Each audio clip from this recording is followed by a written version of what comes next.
எல்லா புகழும் இறைவனுக்கே. Welcome to my channel Thopputhurai தோழி. இப்போ நம்ம பார்க்க போகிற ரெசிபி இறால் கொழுக்கட்டை. இது ஒரு ட்ரெடிஷ்னலான ஃபுட்டுங்க. இது ஈவினிங் ஸ்நாக்ஸுக்கும் இஃப்தார் டைமுக்கும் ஏற்ற ஒரு ரெசிபிங்க. வாங்க இதற்கு தேவையான பொருட்களை பார்க்கலாம்.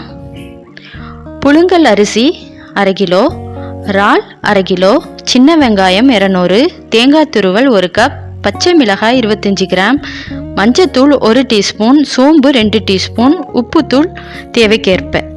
வாங்க ஃபஸ்ட்டு எப்படி செய்யலாங்கிற பார்க்கலாம். நம்ம எடுத்து வச்சுருந்த அரிசியை நல்லா அலசிட்டு இதே மாதிரி ஒரு துணியில் உணர விட்டுருங்க.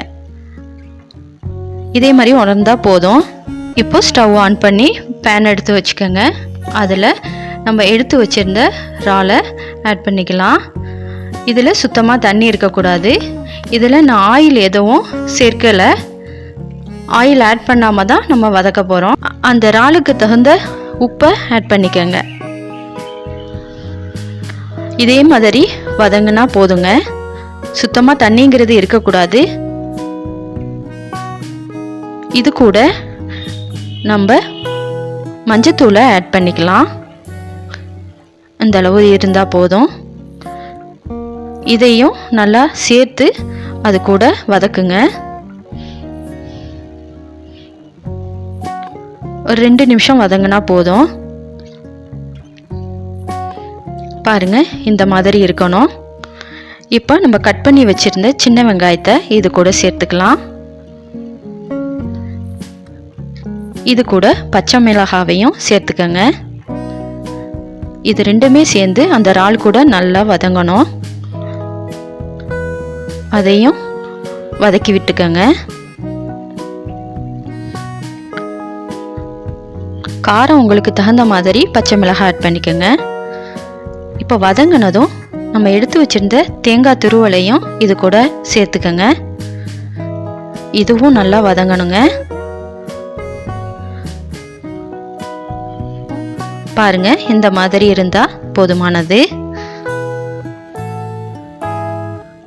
நம்ம காய வச்சிருந்த அரிசியை இப்போ ஒரு மிக்ஸி ஜாரில் நம்ம அரைச்சி எடுத்துக்கலாம்.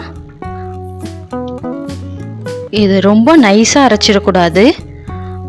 கொஞ்சம் நம்ம புட்டுக்கு அரைக்கிறது மாதிரி கொஞ்சம் கொரகொரப்பாகவும் இருக்கணுங்க. அப்படி இருந்தால் தான் அது நல்லா இருக்கும்.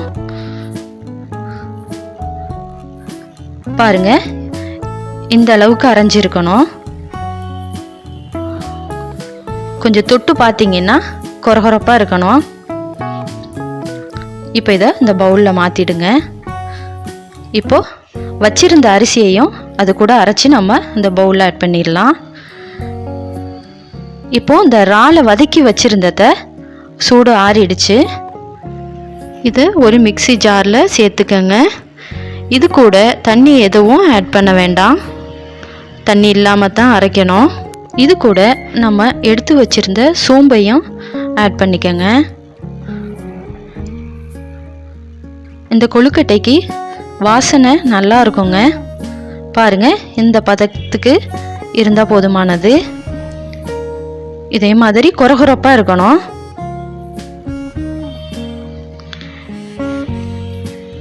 இந்த அரைச்சி வச்சிருந்த அரிசி கூடவே அதை ஆட் பண்ணிக்கோங்க.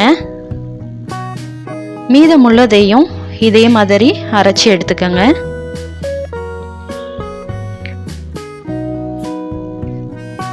பாருங்க, அரைச்சி எடுத்தாச்சு. நான் இப்போ உப்பும் தண்ணியும் எடுத்து வச்சிருக்கேன். நான் இதுக்கு உப்பு சேர்த்துருக்கேன், அரிசிக்கு சேர்க்கலை. நீங்கள் அதனால கொஞ்சமாக சேர்த்துக்கங்க. எப்போதுமே உப்பு இனிப்பு எல்லாமே டேஸ்ட்டு பண்ணி பார்த்து நம்ம போட்டுக்கணும். அதிகமாக போயிட்டா நம்ம அதை சாப்பிடவே முடியாது. பாருங்கள், ரெண்டையும் சேர்த்து நல்லா பிசைஞ்சு விடுங்க. இதுக்கு நான் தண்ணி எதுவுமே ஆட் பண்ணல. எனக்கு இது ரெண்டுமே சேர்ந்து கரெக்டாக வந்துருச்சுன்னா நான் தண்ணி ஆட் பண்ண மாட்டேன். நம்ம பிடிக்கும் போது கொழுக்கட்டை நல்லா பிடிக்கிற பதத்துக்கு இருக்கணும். அதில் தெறிப்புங்கிறதும் இருக்கக்கூடாது. பாருங்கள், அந்த மாவும் அதுவும் கலந்து கரெக்டாக பிடிக்கிற அளவுக்கு வந்துருச்சு பாருங்கள். அப்படி உங்களுக்கு பிடிக்க வரலன்னு நினச்சிங்கன்னா லைட்டாக தண்ணி தெளித்து விட்டுக்கலாம். பாருங்கள், நல்லா இறுக்கி பிடிக்கும் போது உங்களுக்கு தெறிப்பெல்லாம் இருக்கக்கூடாது, இந்த மாதிரி இருக்கணும். கரெக்டாக வந்திருக்கு பாருங்கள். இதே மாதிரி ஒன்று ஒன்றா பிடிச்சி ஒரு தனி பிளேட்டில் வச்சுக்கோங்க. நம்ம இப்போ ஸ்டவ் ஆன் பண்ணி இட்லி பாத்திரத்தில் 1 டம்ளர் தண்ணி ஊற்றி நான் கொதிக்க விட்டுருக்கேன். கீழே உள்ள அடி தட்டில் தான் ஒரு துணியை போட்டு வச்சுருக்கேன், ஏன்னா ஒட்டாமல் எடுக்கிறதுக்காக. நீங்கள் அதில் ஒன்று ஒன்றா நம்ம பிடிச்சு வச்சுருந்த கொழுக்கட்டையை சேர்த்துக்கலாம். பாருங்கள், இதே மாதிரியாகவே எல்லாத்தையும் எடுத்து வச்சுருங்க. ஃபஸ்ட்டு தண்ணி கொதிக்கிறதுக்காக ஸ்டவ்வை வேகமாக வச்சுட்டு அப்புறம் சிம்மில் வச்சுருங்க. இது ஒரு 1/2 மணி நேரம், நீங்கள் இடையில எதுவும் திறந்து பார்க்கக்கூடாது. 1/2 மணி நேரம் வேகட்டும், அந்த டைம் போதும். இப்போ பாருங்கள், நல்லா வெந்துடுச்சு. கரெக்டாக இருக்கும் இந்த டைமு.